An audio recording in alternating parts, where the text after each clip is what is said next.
जो कहते हैं बेटी बोझ होती है, वह ये कहानी को ज़रूर पढ़ें। पत्नी अपने पति से कहती है, पत्नी, पता नहीं क्या हो गया है हमारी सोमा को। कल रात को खाना भी नहीं खाया और रो भी रही थी। अभी सुबह जगाने गई तो फिर से रो रही थी। वजह पूछी तो बस इतना कही कि प्लीज़ माँ, मुझे अकेला छोड़ दो, मुझे किसी से बात नहीं करनी। आप सब क्यों मुझे परेशान कर रहे हैं? मुझे अकेला क्यों नहीं छोड़ देते हैं? मुझे लगता है कि शायद उसे किसी से प्यार में धोखा दिया है। डर लगता है कहीं वह खुद को नुकसान न पहुंचाए। उसका जैसा रवैया है, मुझे यही शक है। पति थोड़ी खामोशी के बाद कहता है, ठीक है, मैं देखता हूँ। इतना कहकर वह अपने बेटी के कमरे में जाते हैं। पिता, पायल, कैसी हो बेटा? क्या हुआ? क्यों उदास रहती हो? कहीं घूमने चलें? अगर तुम्हारा मन हो तो। बेटी, प्लीज़ पापा, मुझे कुछ दिनों के लिए अकेला छोड़ दीजिए। पिता, ठीक है बेटा, मगर एक शर्त है। बेटी, बोलिए पिता। मैं तुम्हें एक बकवास कहानी सुनाना चाहता हूँ, तुम सुन लो, फिर हम तुम्हें डिस्टर्ब नहीं करेंगे। ओके पापा। बेटी, ठीक है, सुनाइए, पर ज़्यादा लंबा नहीं होना चाहिए, मुझे मन नहीं है सुनने को। पिता, आज से करीब 25 साल पहले एक राजा हुआ करते थे। बेहद अमीर थे वो राजा, उनकी बराबरी कोई नहीं कर सकता था। उनके 2 बेटे थे। बड़ा बेटा बेहद आज्ञाकारी और ईमानदार था। उससे राजा को अपने बड़े बेटे पर नाज था। उसकी शादी एक बहुत ही खूबसूरत लड़की से करा दी गई। फिर वो खूबसूरत लड़की, राजा की बड़ी बहू, गर्भवती हो गई। उसके बाद घर में खुशियां ही खुशियां छा गई, मगर राजा का जिद थी कि बेटा ही हो, बेटी नहीं चाहिए था। फिर राजा ने अपने बहू के गर्भ का चेकअप करवाया तो पता चला कि गर्भ में लड़की है।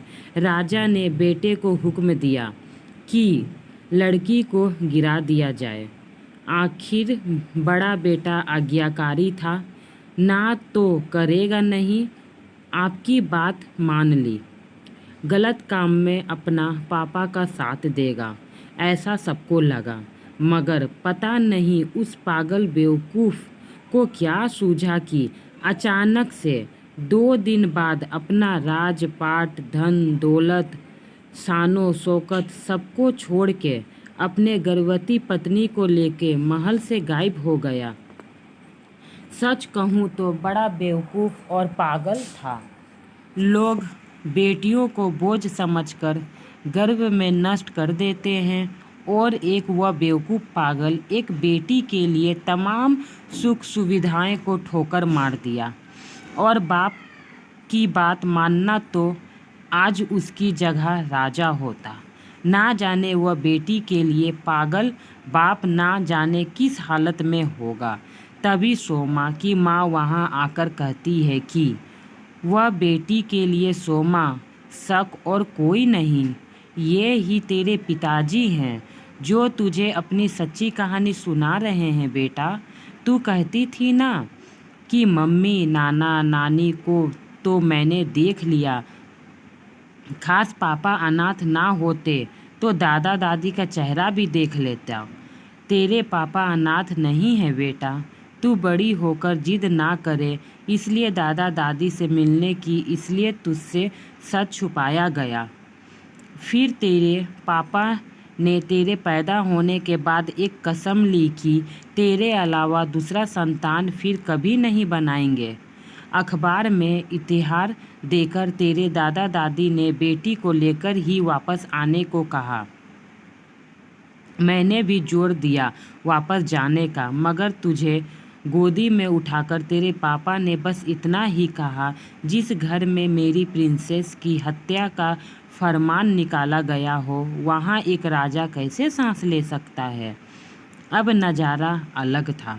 सोमा की आंखों में पापा के लिए प्यार, उसकी मोहब्बत के लिए ढेर सारा प्यार और उनकी कुर्बानी के लिए प्यार करने का जी कर रहा था। आंसू थमने का नाम नहीं ले रहे थे, मगर सब कुछ अब सिर्फ पापा के लिए था।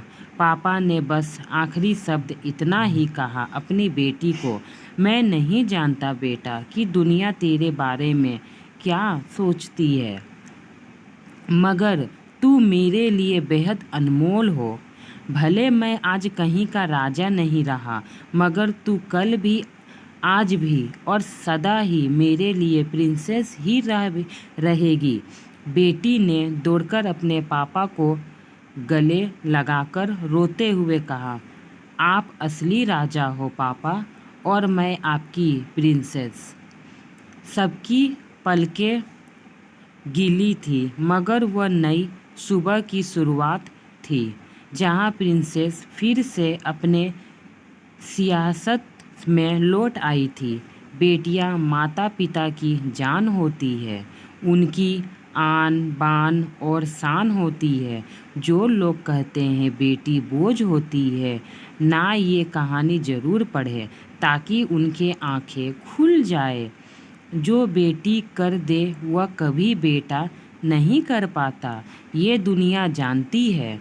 उन लोगों के लिए यह एक तमाचा है जो एक पिता ने अपने बेटी के लिए कर दिखाया। फ्रेंड, ये मेरी कहानी आपको कैसी लगी? अच्छी लगी हो तो मेरे चैनल को सब्सक्राइब करें ताकि इसी तरह छोटी बड़ी अच्छी कहानी मैं आप तक पहुंचा सकूं। उम्मीद करती हूँ कि आपको मेरी कहानी अच्छी लगी होगी।